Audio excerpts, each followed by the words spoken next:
Hello friend, आपका अपने channel e learning with Hina ma'am channel पर स्वागत है। आज हम बात करते हैं आपके आर्टिकल रिव्यू की।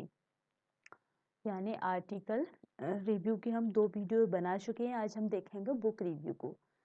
तो बुक रिव्यू किस तरह करते हैं ये हम बात कर चुके हैं, मगर आज ये बुक रिव्यू की जो प्रेजेंटेशन है वो इसलिए हमने रखा है कि आपको किस तरह अपने पीपीटी में कंटेंट को रखना है तथा किस क्वेश्चन का आपको प्रेजेंटेशन के टाइम पे मिल सकता है। यानी क्वेश्चनों के और प्रेजेंटेशन के टाइम पे किन क्वेश्चनों की आपसे क्वेरी हो सकती है, पूछा जा सकता है, उसको लेकर ये बनाया जा रहा है।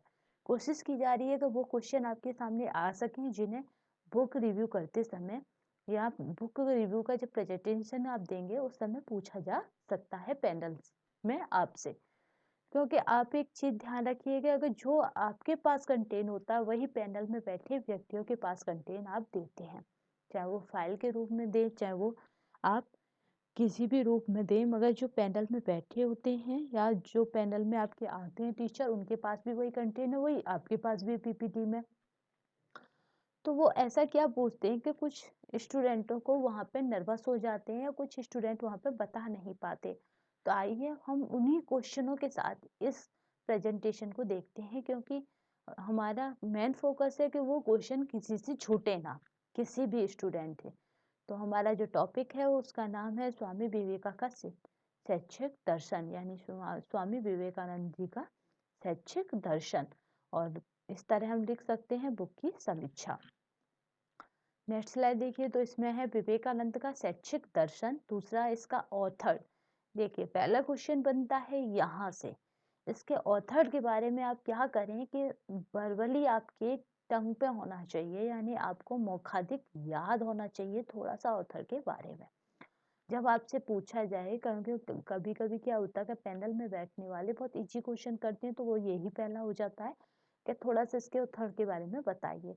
तो आपको क्या है कि जिस किसी का भी आपने बुक लिया है उस पब्लिशर के जो लेखक है या ऑथर है उसके बारे में आपको पता होना चाहिए। बिना स्लाइड खोले आप उसके बारे में थोड़ा सा जानते हो, इस तरह आप पढ़ के जाना। देखिए पब्लिशर है ये प्रभात प्रकाशन 2013। तो आप ये पब्लिशर के बारे में थोड़ा डिटेल जान सकते हैं कि कहाँ का है और कहाँ ये स्थापित है। अब देखिए बात करते हैं इसकी ISBN, ये आपके लिए सबसे ज़्यादा मोस्ट इम्पोर्टेंट है। यहीं से 4-5 क्वेश्चन बन जाते हैं आपके पैनल में, क्योंकि हर बंदे से एक सा क्वेश्चन नहीं पूछा जाता, क्योंकि उससे बाहर निकल के अदर स्टूडेंट पूछते हैं बता बता क्या पूछा गया अंदर। अगर सभी अंदर बैठे हैं तो क्या होता है कि सभी चौकन्ने हो जाते हैं और उस टाइम उस क्वेश्चन को सर्च करके ढूंढ लेते हैं। तो ISBN को समझते हैं कि आई माने आपका रहता है इंटरनल, एस माने होता है स्टैंडर्ड और बी माने होता है बुक और एन माने होता है नंबर। तो ये क्या है, ये है इंटरनेशनल स्टैंडर्ड बुक नंबर, क्योंकि कभी कभी बस इसकी फुल फॉर्म पूछ ली जाती है। इस जो किताब ली गई है इसमें ISBN आपको दो डिजिटों में अलग अलग दिखाई दे रहा है। दोनों डिजिटों का अपना अलग अलग महत्व है, इसे समझते हैं अलग अलग क्यों है, क्योंकि जिसके में भी इस तरह से होगा हो सकता है उसे पूछ लिया जाए। तो जो पहले जो होता था ISBN वो 10 डिजिट का होता था, वो आप देख ही पा रहे हैं कि ये क्या है, 10 डिजिट का है आपका। 2 2 4 2 6 और 2 8 और 2 10। तो ये पहले कितने डिजिट का होता था, 10 का। कब कब तक होता था, 2006 तक। फिर क्या हुआ कि 2007 यानी 1 जनवरी 2007 को ये कितने डिजिट का होने लगा, 13 का। तो यानी इसका मतलब है कि जो जो बुक है वो 2006 में भी पहले प्रकाशित हो चुकी है, तभी तो इसका ISBN नंबर कितना है, वो है हमारा 10 डिजिट का। फिर यहाँ पे है 13 डिजिट का। तो इस तरह यहाँ से क्वेश्चन भी बनते हैं। अब आगे वाली स्लाइडों में हम समझेंगे ISBN को फुल डिटेल में, क्योंकि ISBN हो सकता है कि ये क्वेश्चन नॉर्मली बनते रहे हैं, तो पैनल में आने वाले अब स्मार्ट लोग हैं तो वो भी थोड़ा स्मार्ट तरीके से आपके आगे क्वेश्चन रखें। अगर इसके लेंथ की बात करें तो 152 पेजेस हैं, अगर इसके मार्केटिंग प्राइस की बात करें तो 165 है, अगर इसके अध्याय की बात करें, क्वेश्चन यहाँ से भी बनता है क्योंकि आपने बुक रिव्यू करी है। कभी कभी नॉर्मली पूछ लेता है पैनल में कि अध्याय कितने हैं इस बुक में, तो आपको इधर उधर नहीं, मतलब एकदम पूछे और एकदम आंसर देना है कि इसमें 20 अध्याय हैं। अब बात करते हैं ISBN की, इस इमेज की, क्योंकि जो आप देख पा रहे हैं इमेज, इसमें ISBN का क्या है, 5 डिजिटों में किस तरह ISBN को बांटा गया है उसको बताया गया है। क्योंकि जो ISBN है वो 5 डिजिटों में या 5 टाइप में बटा हुआ है। आपका पहला है EN फ्लेक्स, आपका दूसरा है आपका रजिस्ट्रेशन ग्रुप, तीसरा है रजिस्ट्रेंट, चौथा है आपका पब्लिकेशन, पांचवा है आपका चेक डिजिट। इस तरह क्या है कि इसे 5 पार्टों में बांटा गया है। अब इसको फुल डिटेल में देखते हैं। यहाँ पे आप देख ही पा रहे हैं, each the ISBN consisted of the 5 elements, यानी इन्हें 5 तत्वों में बांटा गया है। जो इंग्लिश वाले हैं वो भी परेशान ना हो, जो हिंदी वाले हैं वो भी परेशान ना हो, क्योंकि हम दोनों में ही पढ़ते जाएंगे इसे। तो देखिए आपका जो है आपका प्रीफिक्स, पहले पहले ये नंबर है इसलिए इसको देखते हैं। EN प्रीफिक्स, यानी इसका मतलब है उपसर्ग तत्व। इसका यहाँ पे मतलब होता है उपसर्ग तत्व। तो इसको हम देखते हैं कि इसे हम किस तरह रखते हैं प्रीफिक्स एलिमेंट को। तो यहाँ पे क्या होता है, ये 3 डिजिट का होता है। तो वो आप देख ही पा रहे हैं आपके इमेज में कि ये क्या है, 3 डिजिट का है। तो यहाँ पे ये क्या है, 3 डिजिट का रखते हैं। ये क्या था ये क्या था कि 3 डिजिट में रहता है इसकी लंबाई। अब नेक्स्ट देखते हैं रजिस्ट्रेशन ग्रुप, क्योंकि हमें बस इतना ही पता होना चाहिए, क्योंकि पैनल में इससे ज्यादा डीपली नहीं जाएगा। रजिस्ट्रेशन ग्रुप, इसमें क्या होता है, पंजीकरण समूह तत्व। पंजीकरण समूह तत्व, पहला था हमारा उपसर्ग तत्व, दूसरा है पंजीकरण समूह तत्व। तो इसमें जो होता है वो ये होता है कि 1 से 5 के बीच में भी हो सकता है। तो यानी यहाँ पे कितना आ सकता है, 1 से 5 के बीच में ये हो सकता है आपका। अब देखते हैं यहाँ पे कि ये क्या है, 1 से 5 के बीच में भी हो सकता है। तो इसको इस तरह दिखाया गया है, क्योंकि ये क्या हो गए, 5 हो गए पूरे, तो 1 से 5 के बीच में भी हो सकता है। बस हमें इतना ही याद रखना है इसमें। फिर देखिए रजिस्टर्ड रजिस्टर्ड ग्रुप, इसको बोलते हैं आपका पंजीयत तत्व, यानी आपको किस तरह के पंजीकरण करना है उस तरह का तत्व। तो ये कितना होता है, 7 डिजिट की इसकी लेंथ होती है, यानी इसमें कितने होते हैं, 7 अंकों का हो सकता है। केवल हमें इतना ही याद रखना है पंजीयक तत्व, क्योंकि उस समय प्रेजेंटेशन के टाइम हमारी मेमोरी में इतना स्टोर नहीं हो पाता, क्योंकि उस समय क्या होता है कि हमारे ऊपर प्रेशर होता है प्रेजेंटेशन का। तो केवल हमें कीवर्डों में अपनी प्रेजेंटेशन से रिलेटेड चीजें पता होनी चाहिए। नेक्स्ट देखिए पब्लिकेशन एलिमेंट्स, जो पब्लिकेशन एलिमेंट है उसे देखिए प्रकाशन तत्व। आपका इस पे आ गए अब हम पब्लिकेशन एलिमेंट। तो ये हमारा कितना होता है, ये हमारा होता है आपका 6 डिजिट का। तो जो पब्लिकेशन एलिमेंट तत्व है वो हमारे 6 डिजिट के होते हैं, जिसे हमने इस तरह दिखाया है।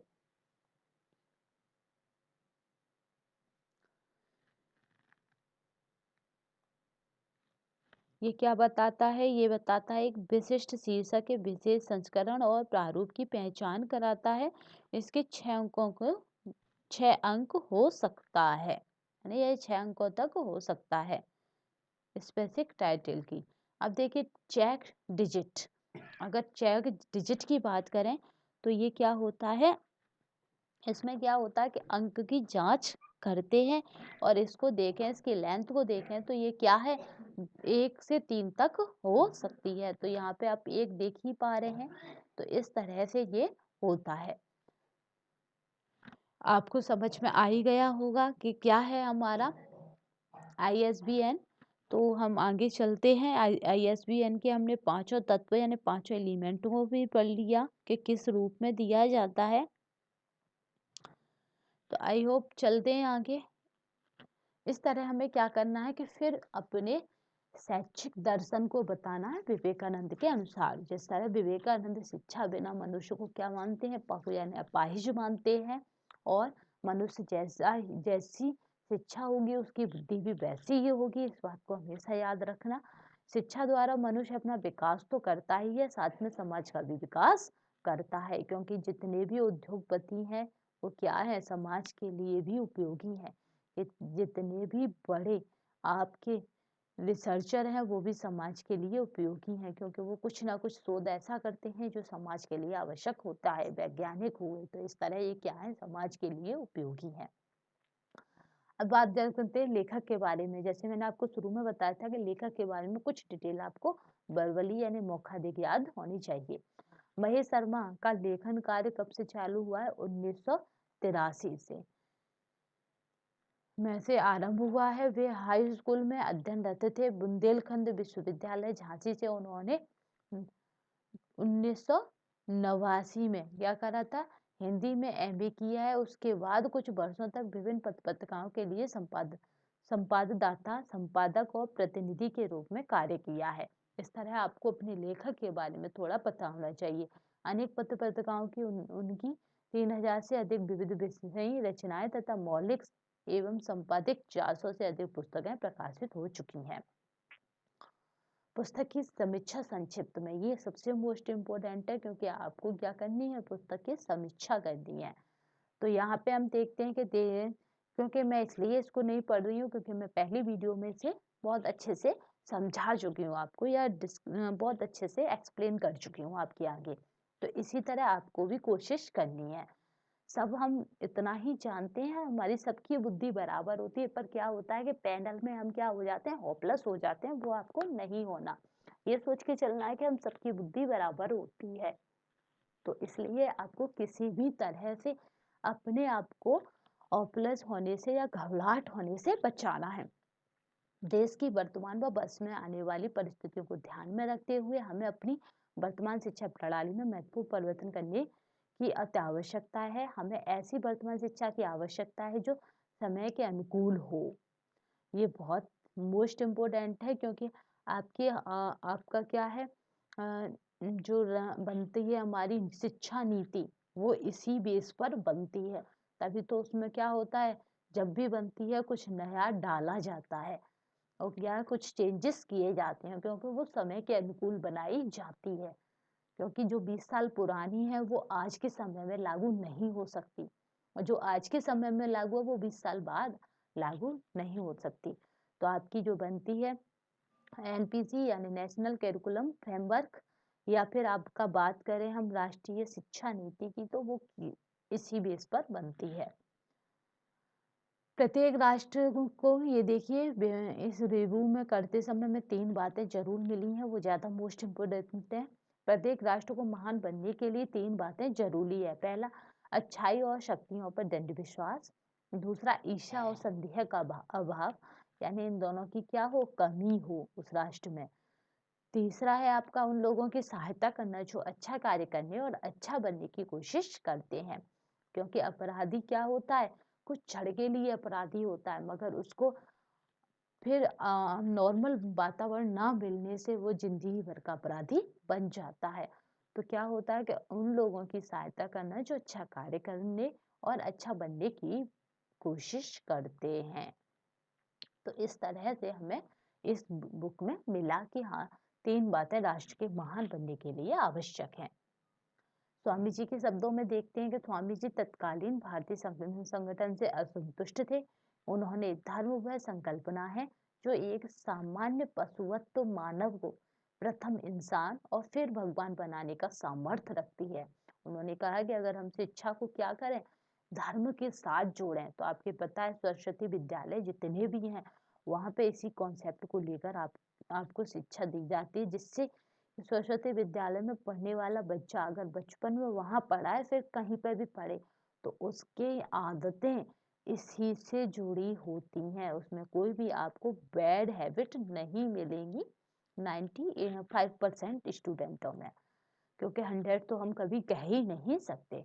धर्म वह संकल्पना है जो एक सामान्य पशुवत मानव को प्रथम इंसान और फिर भगवान बनाने का सामर्थ्य रखती है। क्योंकि आपको ये भी याद रखना कि जब आप बिल्कुल रिव्यू कर रहे हो तो उस बुक की अच्छी बातें क्या थी, क्योंकि हो सकता है कि पैनल में बैठा क्या कहे कि स्लाइड मत खोलो। हमारे टाइम पे ये होता था कि स्लाइड मत खोलो, अपने आप बताओ कि आपको बुक रिव्यू करने में क्या अच्छा लगा, क्या इनके बारे में नया जानने को मिला, या क्या ऐसा मिला जो बहुत उपयोगी लगा। तो इस तरह आपको क्या करना है कि स्लाइड में वही कंटेंट डालना है जो आपको पढ़ने टाइम पे बहुत उपयोगी लगा हो, क्योंकि वहाँ पे बैठे हुए लोगों को इतना टाइम नहीं होता कि वो आपकी हर स्लाइड को देखें। तो इस तरह से आप अपनी स्लाइडों को बना सकते हैं तथा इस तरह अपना प्रेजेंटेशन दे सकते हैं। ये एक हल्की सी कोशिश की गई है मेरी तरफ से, आपकी थोड़ी सी प्रॉब्लम शायद कम हो जाए। तो इस चैनल को सब्सक्राइब करना ना भूलिएगा और लाइक करना यानी शेयर करना मत भूलिएगा। और बस आज के लिए बस इतना ही। धन्यवाद। तो नेक्स्ट वीडियोस में फिर मिलते हैं या फिर नेक्स्ट टॉपिक के साथ मिलते हैं। एक चीज़ और बताना चाहेंगे कि जिस तरह मैंने बुक रिव्यू की है उसी तरह अगर आप में से कोई चाहता हो कि मैं आर्टिकल रिव्यू में भी इसी तरह के क्वेश्चन उठाऊं जो पैनल में पूछे जा सकते हैं, या उस क्वेश्चनों की तरफ आपका ध्यान करूं जो पैनल में पूछे जा सकते हैं, तो आप मुझे कमेंट बॉक्स में बता सकते हैं। तो मैं उस पर भी वीडियोस बनाने की कोशिश करूंगी। तो आज के लिए बस इतना ही। सर धन्यवाद।